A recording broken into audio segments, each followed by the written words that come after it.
if you think that anytime within these next 12 months that you might be thinking about adding on to your family, I'm telling you now, find out that information.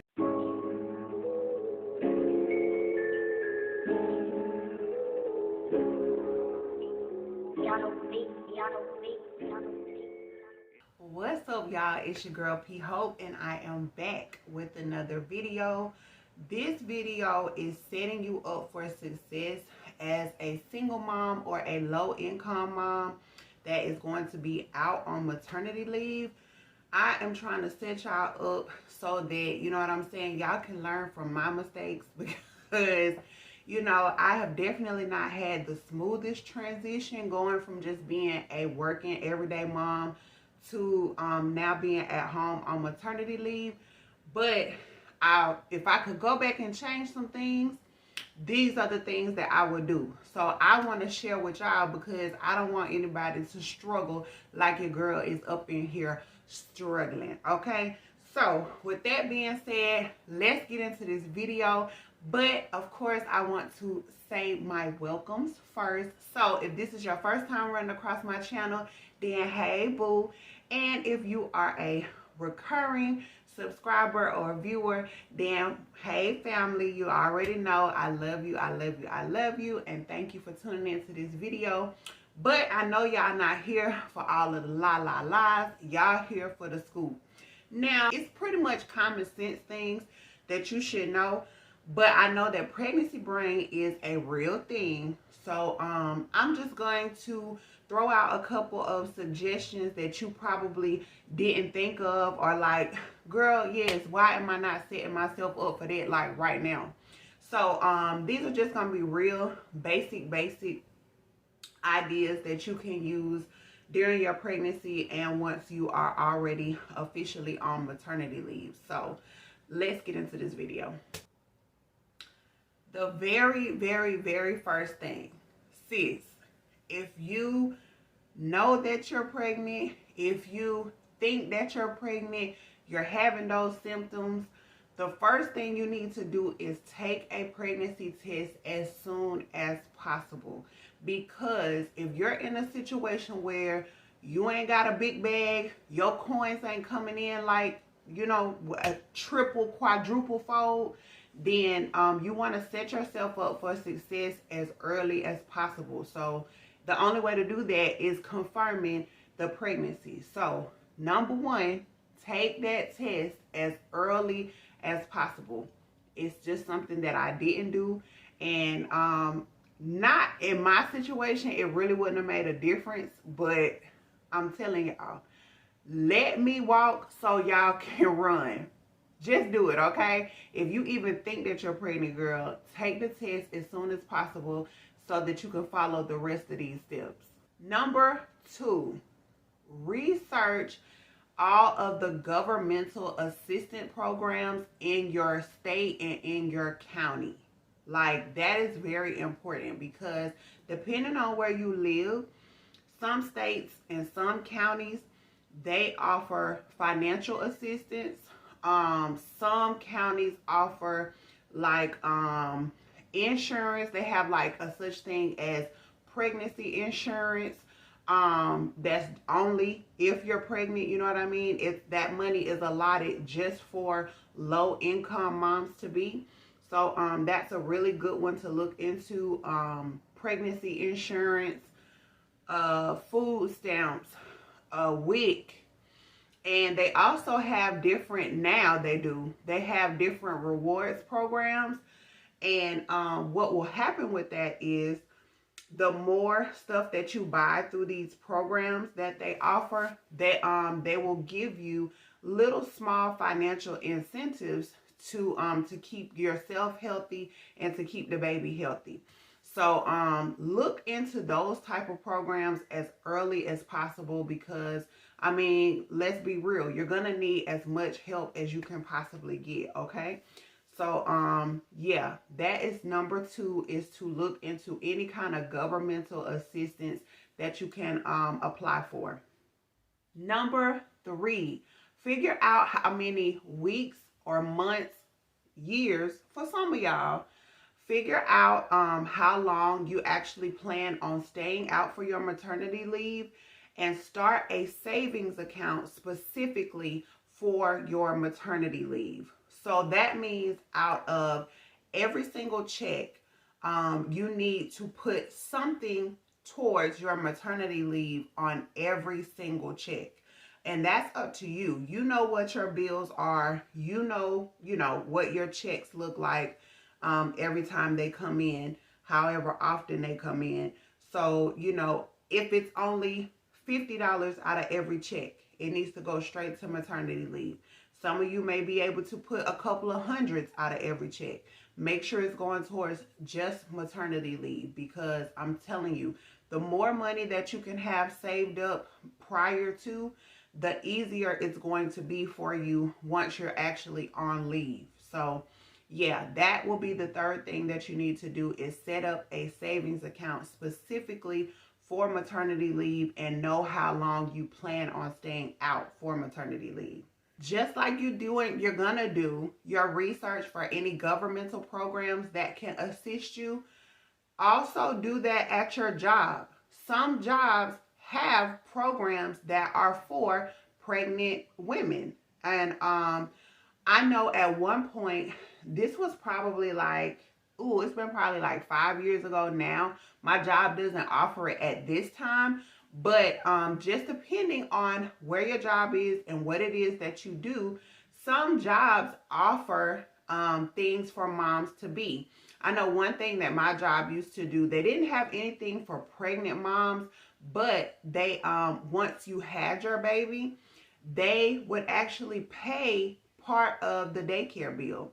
I don't remember how much it was. I remember it was like in the hundreds. It was a 3-digit number, but they would pay that per, I don't know if it was per week or per month, but either way it goes, whatever can help, you know what I mean? And if you had your own separate insurance outside of the job insurance, they would actually pay you for that as well. So you definitely want to get with HR at your job and figure out if there's any type of incentives, rewards, just anything that you can be utilizing now as a pregnant mom, or do they offer anything after delivery as well? Now, my job does offer a small incentive after I come back off of maternity leave. They will be giving me a little bit of a financial relief. It's just something that they personally chose to do for their employees. So yeah, I'm gonna be definitely I'm gonna be happy to receive that, because it is going to be much needed. Okay. And what else did I want to talk about? Oh, but while you're talking to HR, if you have not already set up your insurance with them for the year, make sure that you opt in for short-term disability. Because the first thing that you want to do is ask them if they have paid maternity leave. That's first of all. So if they have paid maternity leave, then hats off to you, you're good to go. But that was where I went wrong. I was assuming that my job had paid maternity leave, and they did not offer that.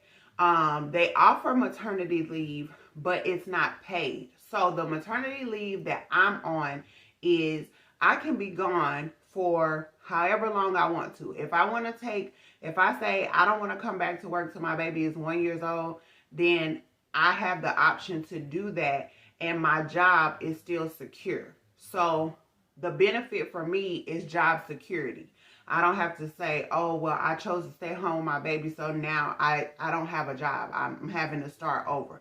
Like, no, I get to come back, still same pay, same position, same everything. So that is really good. But, while I'm out on maternity leave, there is only whatever income that I can come up with. So that's what I'm saying. You have to have your savings and all of this stuff already together when you're in a situation like that where you don't have paid maternity leave. So yeah, ask about that first. Ask about your paid maternity leave. But If they don't have paid maternity leave, then the next thing you need to do is opt in for short-term disability. So short-term disability will at least have you a little bit of financial stipend coming in on a weekly basis while you're out. I think most of them do 8 weeks, but just like I said, depending on the company, depending on the insurance and all of that, all the different factors will let you know how long your short-term disability stretches. Okay, so yeah, that's that. So that is definitely a big one. Do that research as soon as possible, because y'all, I'm telling y'all, I waited till the last minute to do all that type of research because, like I said, I was just very ignorant and I was assuming that my job had paid maternity leave, and it was so much egg on my face from finding out that that is not something that my job offered, and finding out that I was not able to get short-term disability because I should have opted into it in the beginning of 2021 when I got that particular insurance. I could have got it then, but I was not allowed to add it after I found out that I was pregnant. So it would have been something that I would have had to sign up for in November during open enrollment. So y'all, I was just screwed all the way around with that. So please don't make the same mistake that I made. Check into that kind of stuff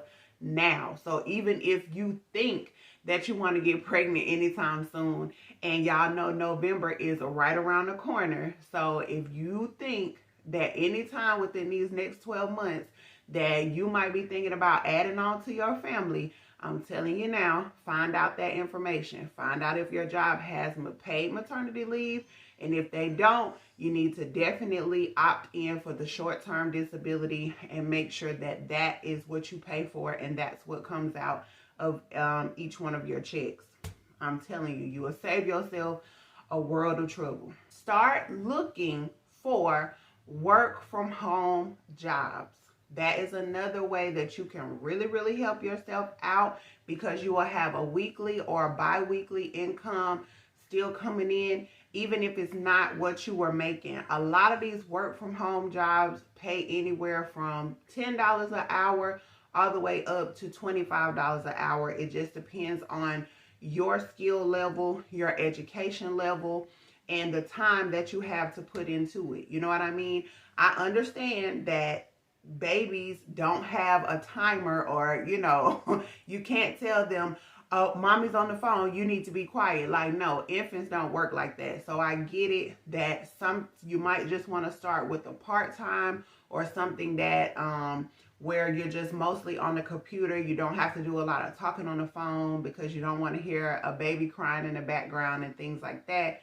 But work from home jobs are really, really good while you're out on maternity leave, especially in the beginning, because we all know that babies literally eat, sleep, and poop. Like, that's all they do. They're really, really boring for the most part because, you know, all they want to do is sleep. Majority of their day is sleep. So you really do have a lot of time to yourself.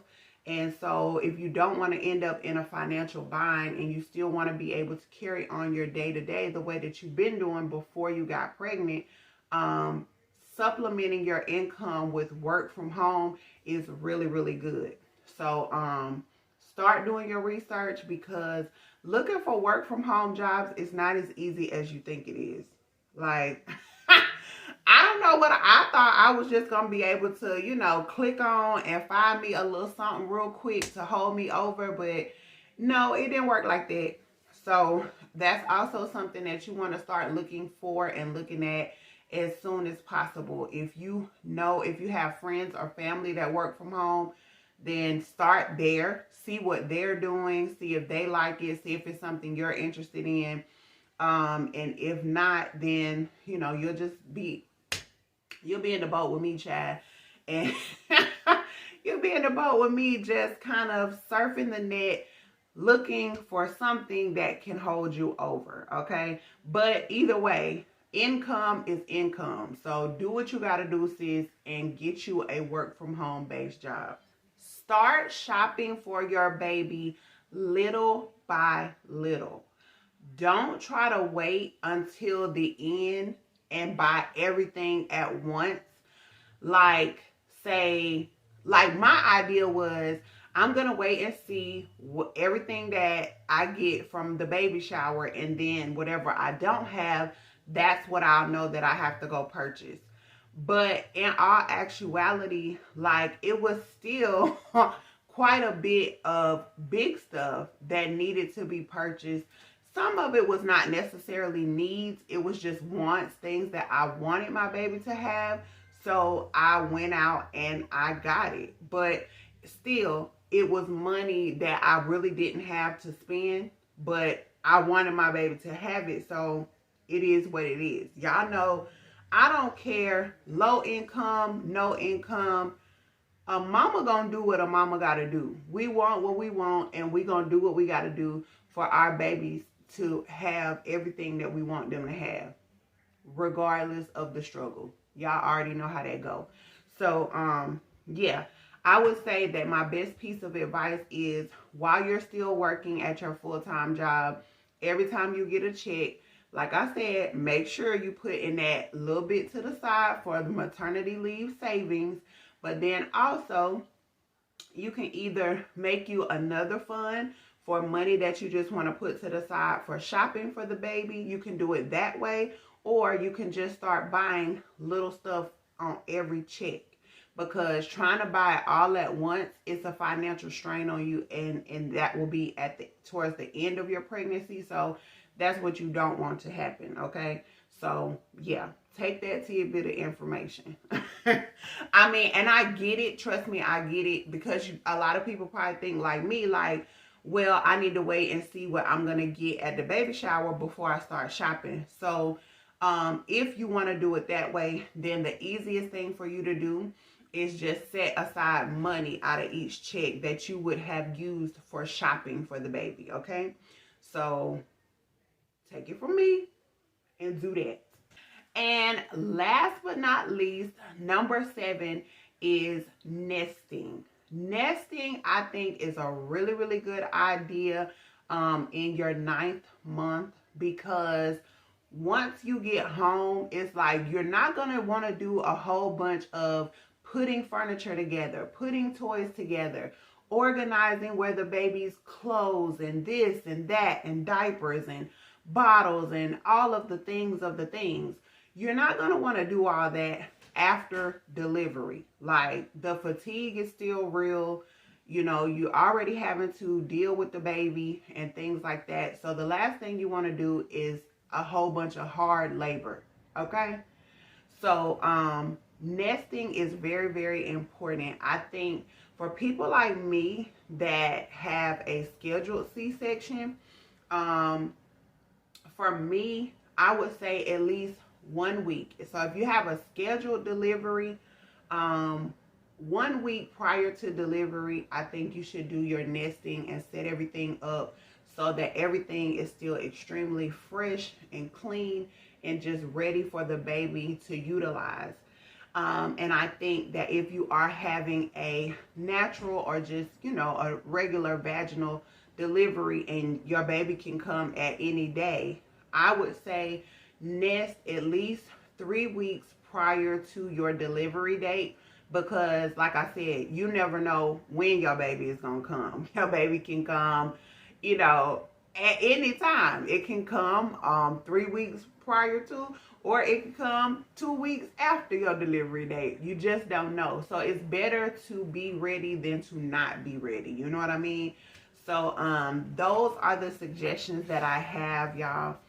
If I have missed anything, please feel free to drop down in the comment section and let me know, so that we can share with all the other mommies to be. Like, y'all, it's hard out here these days. Y'all already know inflation is crazy, and it's just so much going on these days that we got to stick together. And when we find out information, we have to share it amongst each other. So for those of you that are new to my channel, I usually drop a video once a week. So if you enjoyed this video, then go ahead and click the subscribe button, click the notification bell so that you can see what other interesting videos I have coming out for the month. All right. Other than that, you already know I want you to be happy, be healthy, be safe. This is your girl P Hope, and I will catch you in the next video. Bye, guys.